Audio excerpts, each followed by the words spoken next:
So hi guys, welcome back again on this channel. So marami pa rin ako nakikita and na-experience ko rin mismong ngayon lang kung paano nga ba i-repair yung home button ng iPhone 4 and iPhone 4S. So marami pa rin naman gumagamit itong phone na ito ngayong taon na to. So yun.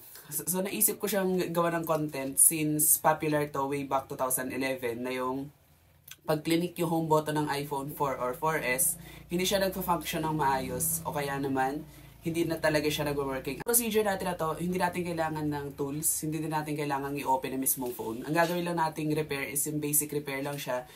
Meaning, hindi kailangan ng tech skills na tinatawag.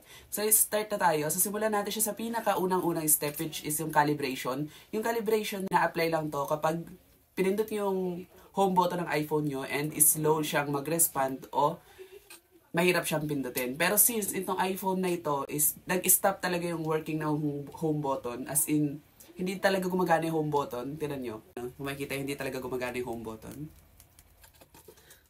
So, ang next natin, charging cable. Ito yung kailangan natin na next, charging cable. Ang gagawin nyo lang is ipa-plug in nyo yung charging cable sa inyong iPhone.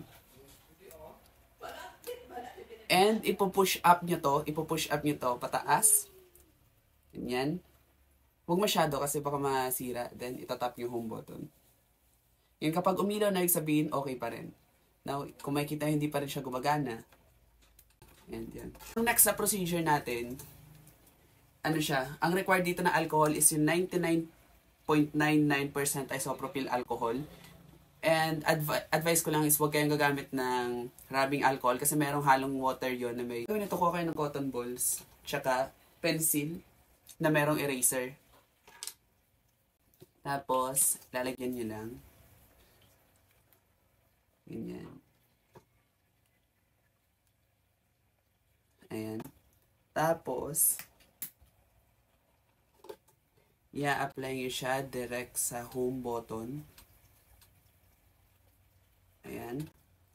And after nun, kuha kayo ng ball pen and itatap nyo.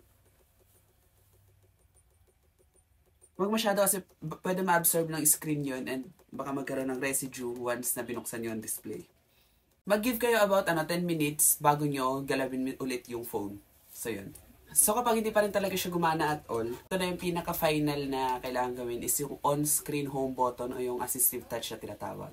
So yun. So ito papakita ko na sa inyo yung procedure.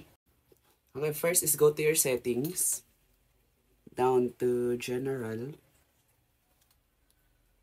Accessibility.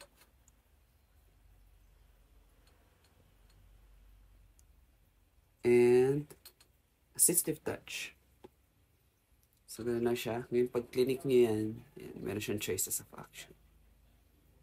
So yun. So thank you so much for watching this video. Hindi ko na ilalagay yung mga social media accounts ko kasi kapag interesado naman kayo, hanapin nyo rin naman, di ba? Bye.